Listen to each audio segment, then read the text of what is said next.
Hey everyone, it's time again to recap the latest news from the solar PV industry compiled by the American Solar Energy Society.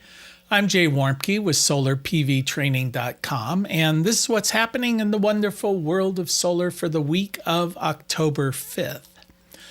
Data centers in PJM, the largest U.S. regional power grid operator that serves customers from New York to Chicago, are adding billions of dollars to ratepayers' electricity bills and increasing the odds of potential power shortages, a new analysis suggests. Added power demand drove up PJM's July capacity auction by $7.2 billion. That's an 82% increase over the previous auction. The National Resource Defense Council projected this week that PJM customers could see an increase in utility bills of up to $163 billion through 2033 because of the steady growth of data center power demand. According to the report, by 2028, in just 3 years, an average family in the region will be paying around $70 a month extra on their electricity bills because of forecasted data center growth. Another dynamic that will likely push electricity bills even higher is the rising cost of natural gas. U.S. government forecasts put natural gas at $4 per million BTU in 2025 and $4.90 in 2026. This is more than double 2024's $2.20 per million BTU average. These price increases will flow directly to electric rates.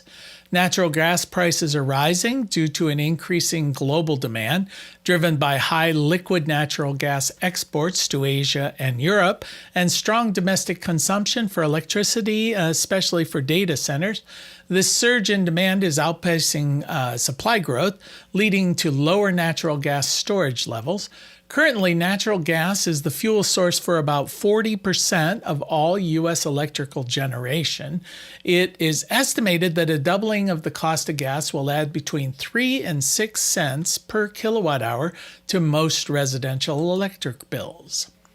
And the U.S. Department of Energy, or the DOE, has announced the termination of 321 financial awards supporting 223 energy projects for a total of about $7.56 billion.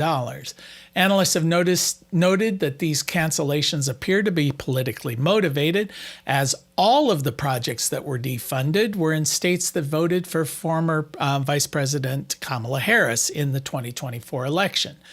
Democratic lawmakers and consumer advocates said that the DOE's funding cancellation is illegal and is an example of an administration executing a political vendetta that will hurt all Americans.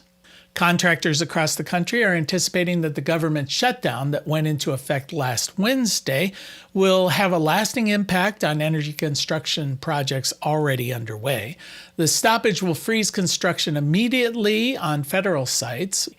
In the electrical sector, the shutdown could also affect state-run energy programs that are funded through appropriations, including energy efficiency programs, utility assistance for low-income households, revolving energy funds.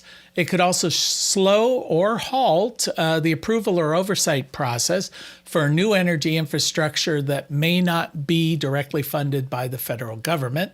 Though money could technically be in place, a shutdown could still sideline contracting officers and other oversight staff, and that could leave projects stuck in neutral. Being in a state of limbo will have an immediate effect on contracts as well as the supply chain. Prices are locked in for only a limited period of time, and prolonged delays could force suppliers to rebid their pricing and contractors to remobilize their crews at added cost.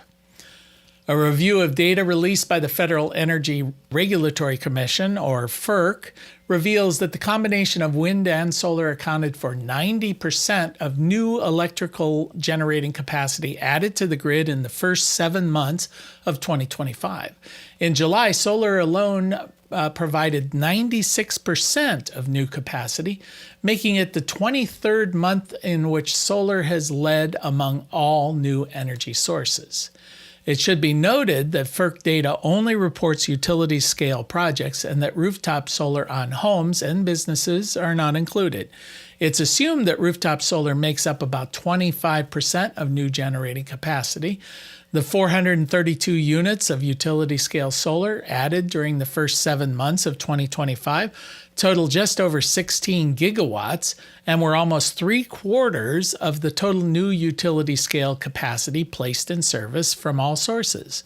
For the first 7 months of 2025, the combination of wind and solar was 89.6% of new capacity, while natural gas provided just 10.2%. And that's the news from the solar industry for this week. We'll see you again next week.